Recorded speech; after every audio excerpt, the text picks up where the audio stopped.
Yo, we're both one on the list. Oh, sorry.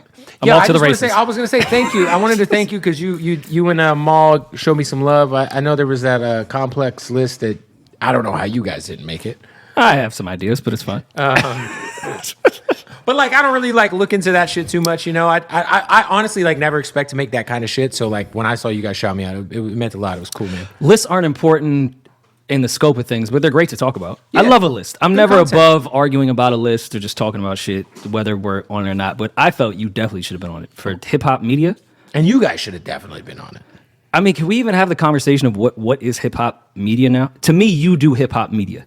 I'm not even quite sure if Maul and I do hip hop media. I'm not sure if the podcast space is very much hip hop media per se. I think you guys do commentary. There's touches of it at this point. Right.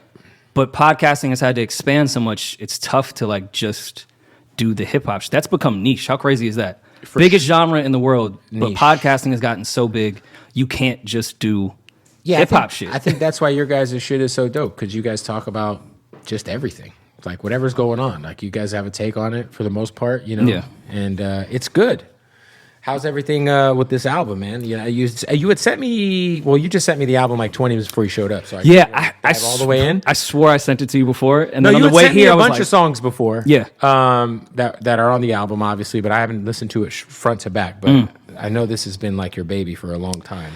Yeah, it's been a long time coming. I mean, when I started, it was maybe like 3 years ago, and luckily, I had a lot of great excuses for why it was taking so long. Right. One was the pandemic, obviously, and especially It's a great excuse. Like, loved it. Can't do anything, right? Also, even like with the other pod breakup, like I had to reset on a lot of stuff. So even getting Maul and I's show up and running, and you know, starting from zero with a whole new show was a task in itself, where the album kind of took a bit of a backseat. So.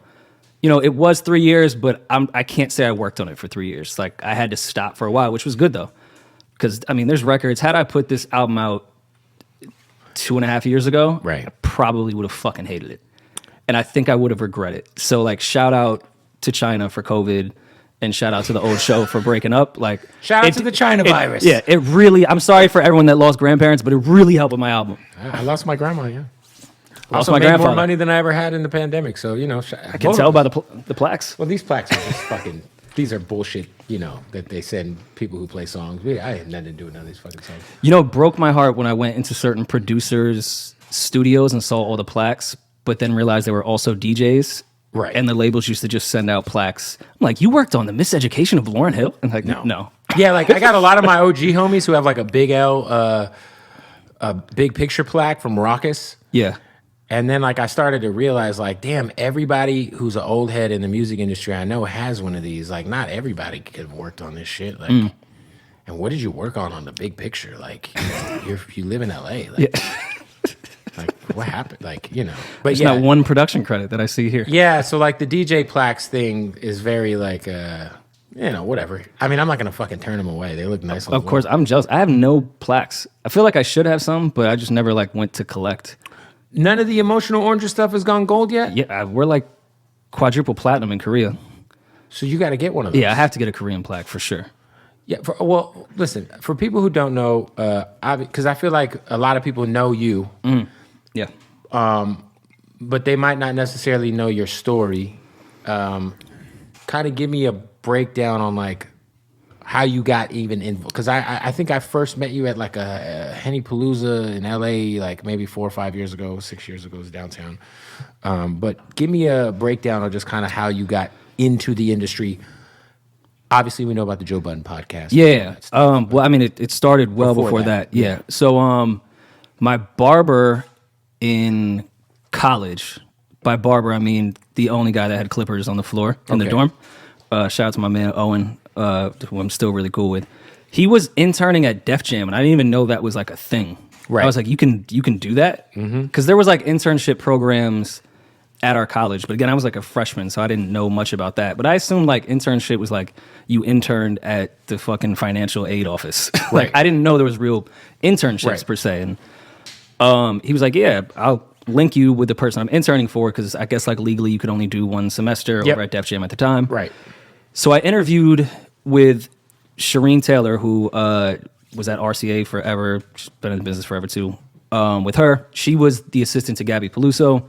Ended up getting the internship and kind of just going crazy in that building. Like I was almost teetering on the line of annoying, but like I was right on that consistent line where people fucked with me. But I was in every single department, talking to every single person. Ended up linking with Sha Money, and even with the neighborhood connection at that time, he took me under his wing. And then where Sha went, I went. So I would say Gabby Peluso, Shireen, and Sha Money were like the three people that really introduced me into the music business. That's actually how I met Benner. Benner was working with Sha Money. Benner's now my manager, and this was when I was 19. I'm 33 now. So did you meet Benner at one of those random beat conventions in Phoenix? No, that no. Sha Money XL yes, was throwing? that Sha used to do. What were the producer conferences? What were those called? Fuck, I don't know. I never could go because at the time I was doing radio in like Middle America. But yeah, I would always see my friends. I'd be like, God damn, this is. It was the producer conference, and shout out to Sha It was Money. dope. Because ahead of his time, he had every producer you could think Everybody of, was there. all within like a convention center, and they would have beats battles. They would have like conferences for producers. They would have like tech shit. Like Sha did such a dope thing with that. You were at those? No, I was in high school, I think, when Sha was doing I that didn't know. stuff. Yeah. But we don't So, want to date us too much, you know. how I actually met Benner, my manager, and as you know, the podcast knows him as well now, was Benner and Sha Money were doing this thing called Def Jam Cypher Sessions. Sha was VP of A&R at Def Jam. Benner was moving around the industry, and they started this thing that was like the main act at Def Jam at the time for their region. So, for example, the first one was with Big Sean, and then a bunch of opening acts, and then an actual cypher at SOBs. Then they did the South one that had Big Crit, Sci-Hi. Then the LA one, the lineup was fucking nuts. I think it was it Kendrick, Dom? Jesus. Was Nipsey on that too? YG. And this was 2010? Jesus.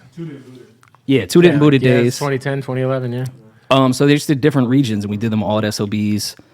I mean, I've talked to Big Sean later in life, and he was like, yo, that Def Jam Cypher Session shit was like kind of the thing that made the building pay attention to me. I wasn't just the what you doing bullshitting Right.